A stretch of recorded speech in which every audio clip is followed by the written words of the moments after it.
ওয়াইলুল লিকুল্লি হুমাযাতিল লুমাযাহ। এটা হলো 1 নাম্বার। সংক্ষেপ কথা 2 নাম্বার হলো আল্লাযী জামাআ মালাহু ওয়া আদ্দাদা। এই শব্দটা অনেক তেলাওয়াতকারী নামাজের মধ্যে তেলাওয়াত করে, শব্দের অর্থ না জানা থাকলে তেলাওয়াতগুলো এরকমই হবে। জামাআ মালাও, এটা কোনো শব্দ না। জামাআ একটা শব্দ, মাল একটা শব্দ, ওয়াদ্দাদা আরেকটা শব্দ।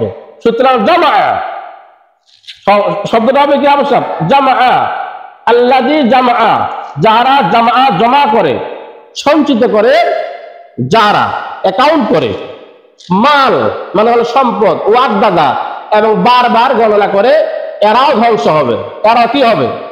এইখানে সম্পদ জমা করা এবং বারবার গণনা করা অর্থ হলো তার 5 বিঘা আছে, ওর জমিনের পাশে 10 কাঠা মাটি আরেকজন বিক্রি করবে।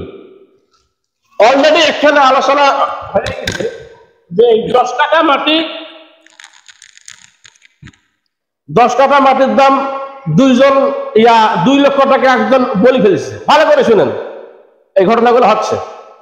2 লক্ষ একজন পেয়ে ফেলেছে, পিছনে বলতেছে আমি 2,20,000 দিব। এই সমাজের এরকম আসলে নাই, এটা জমির ব্যাপারে। বাজারে যদি যায় দেখেন তা মাছ তো বিক্রি করতে হয়েছে, মাছ, পুঁটি মাছ, চলচলা 1 সাইজের পুঁটি মাছ কেজি খানেক হবে। এই মাছটা যদি একজন দর করে, দর করিয়ে যদি সেইখান থেকে না যাওয়া পর্যন্ত পিছনে বলা যাবে না মাছ কত। সুবহানাল্লাহ বলেন। এর নাম ইসলাম। জিজ্ঞাসা করা যাবে না মাছ কত, তার সঙ্গে কথাবার্তা হচ্ছে, সে নিতে পারলে নিবে, যখন সরে যাবে তখন আপনি সেইখানে দরদাম করেন।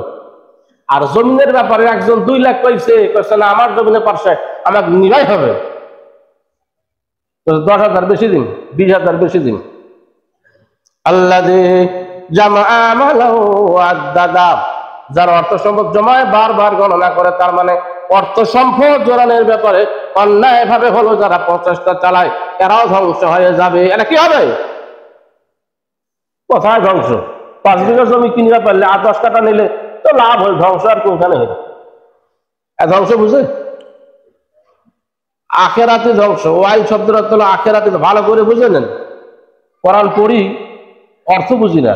ওয়াইল শব্দের অর্থ হলো আখেরাতে ধ্বংস, আর খুসুর শব্দের অর্থ হলো দুনিয়াবি এবং আখেরাতে উভয় ধ্বংসকে আরবিতে খুসুর বলা হয়। খ সিন রা, খুসুর দুনিয়াবি এবং আখেরাতি। আর ওয়াইল, ওয়াইল শব্দের অর্থ হলো ধ্বংস, ক্ষতিগ্রস্ত, সেটা দুনিয়াবি নয়, সেটা হলো আখেরাতি। একজনে এইভাবে বুঝাবে না, সুর ছাড়া ওয়াজ করে দিয়ে টাকা নিয়ে চলে যাবে। ইয়াহসাবু আন্না মা লাহু আখলাদা, এরা মনে করে ধন সম্পদ টাকা পয়সা তাকে চিরস্থায়ী করে রাখবে। আসলে এরকম লোক, টাকা পয়সা ধন সম্পদ তাকে চিরস্থায়ী করে রাখবে। এত টাকার মালিক আমি, একটা ছেলে আমেরিকায় আর একটা লন্ডনে, আবার একটা মেয়ে ডাক্তার, জামাই আর্মি চাকরি করে, আর কি পায়? বাইরের লোকজন বলে যে অমুক সাকসেসফুল। কেন? বেটা বেটি সবাই একেবারে কমপ্লিট সাকসেসফুল।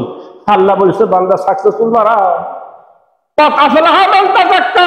যে ব্যক্তি আত্মশুদ্ধি লাভ করেছে, নিজেকে পবিত্র করেছে, সেই হলো সফলকামী। সুবহানাল্লাহ। সেই কি চাকরি পাইতে সবাই এই সফলকামী, তোমার বিপদ হবে আরো বেশি। কিভাবে পয়সা ইনকাম করে ছেলে মেয়েকে লালিত পালিত করছো? তোমার সম্পদ উপার্জন করতে কিন্তু হিসাব দিতে হবে। নিজেকে পবিত্র করে করেছো না অপবিত্র ভাবে করেছো, হালাল করেছো না বেহালালি ভাবে তুমি করেছো, বিষয়টাকে জানতে হবে। আয়াহসাবু আন্না মা লাহু আখলাদা, মা লাহু আখলাদা মানে সে মনে করে আমাকে সম্পদ আখলাদা করে রাখবে, সুস্থায়ী করে রাখবে। টাকা পয়সা ধন সম্পদ কোনো কাজে আসবে না।